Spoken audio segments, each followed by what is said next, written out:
ಎಲ್ಲರಿಗೂ ನಮಸ್ಕಾರ ಸ್ನೇಹಿತರೆ. 2026ರ T20 ವಿಶ್ವಕಪ್ನ ಸೂಪರ್ 8ರ ಮೂರನೇ ಪಂದ್ಯಕ್ಕಾಗಿ ನಮ್ಮ ಭಾರತ ತಂಡ ವೆಸ್ಟ್ ಇಂಡೀಸ್ ವಿರುದ್ಧ ಆಡಲಿದೆ. ಇನ್ನು ಈ ಪಂದ್ಯ ಬಂದ್ಬಿಟ್ಟು ಮಾಡು ಇಲ್ಲವೇ ಮಡಿ ಪಂದ್ಯ ಅಂದ್ರೂ ತಪ್ಪಿಲ್ಲ ಮತ್ತು ಡೂ ಆರ್ ಡೈ ಪಂದ್ಯ ಅಂತಾನೆ ಹೇಳ್ಬೋದು. ಆ ಕಾರಣಕ್ಕಾಗಿ ಈ ಪಂದ್ಯಕ್ಕಾಗಿ ಪ್ಲೇಯಿಂಗ್ 11 ನಲ್ಲಿ ಬದಲಾವಣೆ ಆಗುತ್ತಾ ಅಥವಾ ಯಾರು ಔಟ್ ಯಾರು ಇನ್ ಅಂತ ತಿಳ್ಕೊಂಬರೋಣ ಬನ್ನಿ. ಅಷ್ಟಕ್ಕೂ ಪ್ಲೇಯಿಂಗ್ 11 ನಲ್ಲಿ ಯಾವೆಲ್ಲ ಆಟಗಾರರು ಆಡ್ತಾ ಇದ್ದಾರೆ ಅಂತ ತಿಳ್ಕೊಂಬರೋಣ ಬನ್ನಿ. ಅದಕ್ಕಿಂತ ಮುಂಚೆ ನೀವೇನಾದ್ರೂ ಟೀಮ್ ಇಂಡಿಯಾದ ಅಭಿಮಾನಿಯಾಗಿದ್ದಲ್ಲಿ ಈ ವಿಡಿಯೋಗೆ ಒಂದು ಲೈಕ್ ಕೊಟ್ಟು ನಮ್ಮ ಚಾನಲ್ ಅನ್ನ ಸಬ್ಸ್ಕ್ರೈಬ್ ಮಾಡ್ಕೊಳ್ಳಿ. ಹಾಗೆ ಬೆಲ್ ಐಕಾನ್ ಅನ್ನು ಆಲ್ ಇಟ್ಕೊಳ್ಳೋದು ಮರಿಬೇಡಿ. ಇನ್ನು ಸೆಮಿಫೈನಲ್ ಗೆ ಕೇವಲ ಒಂದೇ ಒಂದು ಹೆಜ್ಜೆ ದೂರದಲ್ಲಿರುವ ಟೀಮ್ ಇಂಡಿಯಾ ಇದೀಗ ಮಹತ್ವದ ಪಂದ್ಯಕ್ಕೆ ಆದ್ರೆ ಸಜ್ಜಾಗಿದೆ. ಬಲಿಷ್ಠ ಎದುರಾಳಿ ವೆಸ್ಟ್ ಇಂಡೀಸ್ ವಿರುದ್ಧ ಈ ಮುಖಾಮುಖಿ ಕ್ರಿಕೆಟ್ ವಲಯದಲ್ಲಿ ಭಾರಿ ಕುತೂಹಲ ಕೂಡ ಮೂಡಿಸಿದೆ. ಹೌದು ಸ್ನೇಹಿತರ, ಅಭಿಮಾನಿಗಳ ಉತ್ಸಾಹ ಕೂಡ ಉತ್ತುಂಗಕ್ಕಾದ್ರೆ ಏರಿದೆ. ಇನ್ನೊಂದೆಡೆ ನಮ್ಮ ಭಾರತ ತಂಡದ ಪ್ಲೇಯಿಂಗ್ 11 ನಲ್ಲಿ ಏನೆಲ್ಲ ಚೇಂಜಸ್ ಆಗ್ಬಹುದು ಮತ್ತು ಯಾವೆಲ್ಲ ಆಟಗಾರರು ಆಡ್ತಾ ಇದ್ದಾರೆ ಅನ್ನುವ ಪ್ರಶ್ನೆ ಕೂಡ ಮೂಡಿದೆ. ಇನ್ನು ಜಿಂಬಾಬ್ವೆ ವಿರುದ್ಧ ತೋರಿದ ಭರ್ಜರಿ ಬ್ಯಾಟಿಂಗ್ ಪ್ರದರ್ಶನವನ್ನು ಗಮನದಲ್ಲಿ ಇಟ್ಟುಕೊಂಡರೆ ವೆಸ್ಟ್ ಇಂಡೀಸ್ ವಿರುದ್ಧ ಇದೇ ರೀತಿಯಾಗಿ ಆಡಲಿದ್ದಾರೆ ನಮ್ಮ ಭಾರತದ ಆಟಗಾರರು ಅನ್ನುವ ಮುನ್ಸೂಚನೆ ಕೂಡ ಕಾಣ್ತಾ ಇದೆ. ಹೌದು ಸ್ನೇಹಿತರೆ, ಆದರೆ ಪಿಚ್ ಕಂಡೀಷನ್ ಮೇಲೆ ಕೆಲವು ಬದಲಾವಣೆ ಆಗುವ ಸಾಧ್ಯತೆ ಇದೆ ಪ್ಲೇಯಿಂಗ್ 11 ನಲ್ಲಿ ಅನ್ನೋ ರೂಮರ್ಸ್ ಕಡೆಯಿಂದ ಒಂದು ಮಾಹಿತಿ ಕೂಡ ಬರ್ತಾ ಇದೆ. ಇನ್ನು ಟೀಮ್ ಮ್ಯಾನೇಜ್ಮೆಂಟ್ ಸಂಜು ಸ್ಯಾಮ್ಸನ್ ಗೆ ಪ್ಲೇಯಿಂಗ್ 11 ನಲ್ಲಿ ಮರು ಅವಕಾಶ ನೀಡುವ ಸಾಧ್ಯತೆ ಆದ್ರೆ ಇವೆ. ಇನ್ನು ರಿಂಕು ಸಿಂಗ್ ಸ್ಥಾನದಲ್ಲಿ ಸ್ಟಾರ್ಟರ್ಸ್ ರಿಪ್ಲೇಸ್ಮೆಂಟ್ ಆಗಿ ಸಂಜು ಸ್ಯಾಮ್ಸನ್ ಅವರನ್ನು ಒಳಗೊಳ್ಳುವ ಚರ್ಚೆ ಕೂಡ ನಡೀತಾ ಇವೆ ಅಂತ ಹೇಳ್ಬಹುದು. ಇನ್ನು ಟಾಪ್ ಆರ್ಡರ್ ನಲ್ಲಿ ಅಭಿಷೇಕ್ ಶರ್ಮಾ ಜೊತೆಗೆ ಸಂಜು ಸ್ಯಾಮ್ಸನ್ ಅವರು ಓಪನಿಂಗ್ ಪಾರ್ಟ್ನರ್ಶಿಪ್ ರೂಪಿಸುವ ನಿರೀಕ್ಷೆ ಇದ್ದು ಪವರ್ ಪ್ಲೇ ಓವರ್ ಗಳಲ್ಲಿ ಅಗ್ರೆಸಿವ್ ಬ್ಯಾಟಿಂಗ್ ಅಪ್ರೋಚ್ ಮಾಡುವ ಸ್ಟ್ರಾಟಜಿ ರೂಪಿಸಲಾಗಿದೆ ಎಂದು ಮೂಲಗಳಿಂದಾದ್ರೆ ತಿಳಿದು ಬಂದಿದೆ ಅಂತ ಹೇಳ್ಬಹುದು. ಹೌದು ಸ್ನೇಹಿತರೆ, ಇಶಾನ್ ಕಿಶನ್ ಪವರ್ ಪ್ಲೇ ಹಂತದಲ್ಲಿ ಸ್ಫೋಟಕವಾಗಿ ಅಗ್ರೆಸಿವ್ ಆಗಿಯೇ ಮೈದಾನಕ್ಕಿಳಿಯುವ ಸಾಧ್ಯತೆ ಆದರೆ ಇದೆ.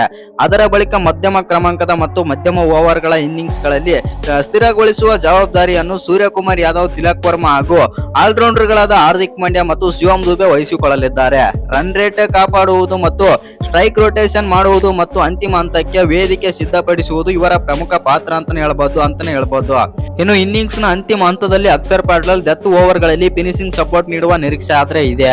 ವೇಗವಾಗಿ ರನ್ ಗಳಿಸುವ ಸಾಮರ್ಥ್ಯದಿಂದ ಅವರು ಲೋವರ್ ಮಿಡಲ್ ಆರ್ಡರ್ ಗೆ ಹೆಚ್ಚುವರಿ ಬಲ ಒದಗಿಸಲಿದ್ದಾರೆ. ಬೌಲಿಂಗ್ ವಿಭಾಗದಲ್ಲಿ ವರುಣ್ ಚಕ್ರವರ್ತಿ ಅವರ ಮಿಸ್ಟರಿ ಸ್ಪಿನ್ ಮತ್ತು ಅಕ್ಷರ್ ಪಟೇಲ್ ಅವರ ಎಕನಾಮಿಕ್ ಕಂಟ್ರೋಲ್ ಎರಡೂ ತಂಡಕ್ಕೆ ಮಹತ್ವದ ಅಸ್ತ್ರವಾಗಿವೆ.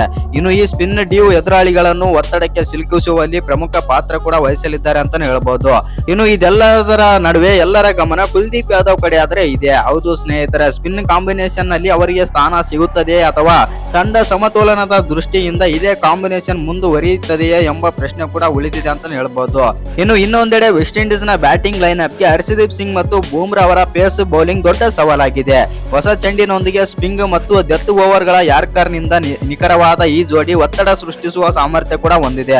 ಆದರೆ ಸ್ಪಿನ್ ಕಾಂಬಿನೇಷನ್ ಬಲಪಡಿಸುವ ಕುಲ್ದೀಪ್ ಯಾದವ್ಗೆ ಅವಕಾಶ ನೀಡುವ ನಿರ್ಧಾರ ಕೈಗೊಂಡರೆ ತಂಡ ಸಮತೋಲನದ ದೃಷ್ಟಿಯಿಂದ ಹರ್ಷದೀಪ್ ಸಿಂಗ್ ಹೊರಗುಳಿಯುವ ಸಾಧ್ಯತೆ ಆದ್ರೆ ಇದೆ ಅಂತ ಹೇಳ್ಬಹುದು. ಇನ್ನು ಪಿಚ್ ಕಂಡೀಷನ್ ಮತ್ತು ಪಂದ್ಯ ಪರಿಸ್ಥಿತಿಯನ್ನು ಆಧರಿಸಿ ಅಂತಿಮ ನಿರ್ಧಾರ ಕೈಗೊಳ್ಳುವ ಸಾಧ್ಯತೆ ಆದ್ರೆ ಇದೆ. ಹೌದು ಸ್ನೇಹಿತರೆ, ಇನ್ನೊಂದೆಡೆ ಟೀಮ್ ಇಂಡಿಯಾದ ಸಾಧ್ಯತೆ ಆಡುವ 11ರ ಸಂಜು ಸ್ಯಾಮ್ಸನ್ ವಿಕೆಟ್ ಕೀಪರ್ ಆಗಿ ತಂಡಕ್ಕೆ ಮುನ್ನಡೆಸಲಿದ್ದಾರೆ. ಅವರೊಂದಿಗೆ ಅಭಿಷೇಕ್ ಶರ್ಮಾ ಮತ್ತು ಇಶಾನ್ ಕಿಶನ್ ಟಾಪ್ ಆರ್ಡರ್ ನಲ್ಲಿ ಜವಾಬ್ದಾರಿ ಆದ್ರೆ ನಿಭಾಯಿಸಲಿದ್ದಾರೆ ಅಂತ ಹೇಳ್ಬಹುದು. ಹೌದು ಸ್ನೇಹಿತರೆ, ನಮ್ಮ ಭಾರತ ತಂಡ ಬಂದ್ಬಿಟ್ಟು ಯಾವುದೇ ಒಂದು ಕೂಡ ಚೇಂಜಸ್ ಮಾಡುವ ಸಾಧ್ಯತೆ ಇಲ್ಲ. ಆದರೆ ಹರ್ಷದೀಪ್ ಸಿಂಗ್ ಜಾಗದಲ್ಲಿ ಕುಲ್ದೀಪ್ ಯಾದವ್ಗೆ ಅವಕಾಶ ಕೊಟ್ಟರು ಅಚ್ಚರಿ ಇಲ್ಲ. ಈ ವಿಡಿಯೋ ಇಷ್ಟ ಆಗಿದ್ರೆ ಒಂದು ಲೈಕ್ ಮಾಡಿ, ಶೇರ್ ಮಾಡಿ. ಹಾಗೆ ಇನ್ನು ಯಾರು ಚಾನಲ್ಗೆ ಸಬ್ಸ್ಕ್ರೈಬ್ ಮಾಡ್ಕೊಂಡಿಲ್ಲ ಸಬ್ಸ್ಕ್ರೈಬ್ ಮಾಡ್ಕೊಂಡು ಬೆಲ್ ಐಕಾನ್ ಅನ್ನ ಆಲ್ ಇಟ್ಕೊಳ್ಳಿ. ಹಾಗೆ ಮರಿದೆ ವಿಡಿಯೋಗೆ ಒಂದು ಲೈಕ್ ಕೊಡೋದನ್ನ ಕೂಡ ಮರಿಬೇಡಿ. ಇನ್ನು ನಿಮ್ಮ ಪ್ರಕಾರ ನಮ್ಮ ಭಾರತ ತಂಡ ವೆಸ್ಟ್ ಇಂಡೀಸ್ ವಿರುದ್ಧ ಗೆಲ್ಲುತ್ತಾ ಇಲ್ವಾ ಅಂತ ಕಾಮೆಂಟ್ ಮಾಡಿ.